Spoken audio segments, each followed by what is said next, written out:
Time to talk about poverty and wealth.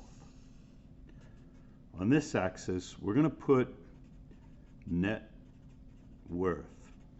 And on this axis, we're going to put the rate of change in that net worth. You could call it return on investment, or you could call it interest.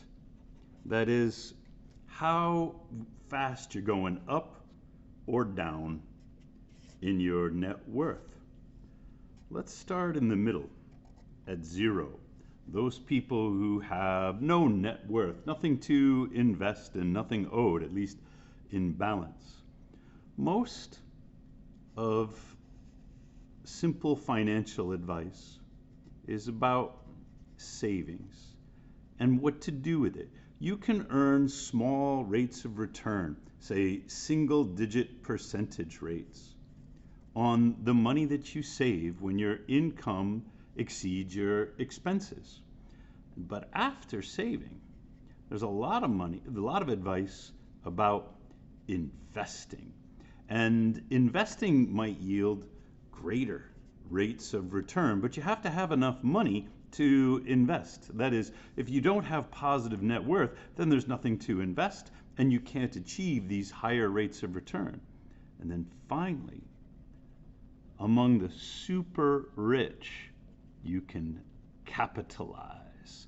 So who are those people who can earn the greatest rates of return, whatever they are? Maybe it's in excess of 100% a year. We don't know what the upper limit is, but the people like Bezos, Musk, Buffett, Gates. I'm not saying that they always earn 100%. What I'm saying is when you've accumulated this kind of net worth, as you move up the net worth scale, additional investment opportunities show up for you. Building your business that approaches economies of scale can make you super wealthy. All of these people got so rich by earning consistently high rates of return on their investments. What happens on the other side? Well, when you have negative net worth, you're a borrower. And there's, in a lot of articles, something called good debt. For example, your mortgage. Typically, because it's secured by the collateral in your house, the interest rates are low. It allows you to own a home that may appreciate, and no one will shame you these days for having a mortgage. There's also auto loans. The auto loans are again collateralized by the automobile, and in here at these low rates of interest are student loans.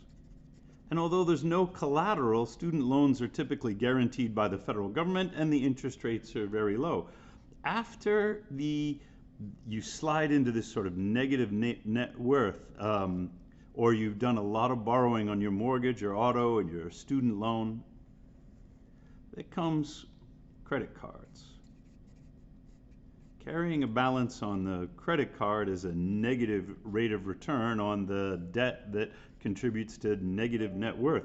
There's also buy now, pay later, which can be even worse than the credit cards. And finally, as you slide down this spiral of debt and negative return, payday loans, loan sharks, those usurious negative 30% or more short-term, sometimes long-term, but short-term typically debts that will get you further and further down into the negative net worth. Down here, we have usury. Now, bankruptcy can reset you to zero. When you find yourself in such a negative net worth situation and sliding further and further down, the bankruptcy laws are supposed to allow you to get out of this downward spiral, restart the process at zero, and hopefully start with some savings, do some investing, and perhaps start a business or capitalize. And I'm not saying that once you've started this upward spiral, it's guaranteed. Of course, there are things that can bring you back in this direction too. There are risks to business. Understanding where you are on this spectrum will help you sort out the advice, the decisions that are right for you. Most people reside right in here, but dream about getting up here. Some people, although they think they're here, will descend into this zone. And it's getting more and more difficult to move yourself out of this downward spiral and back up to the right.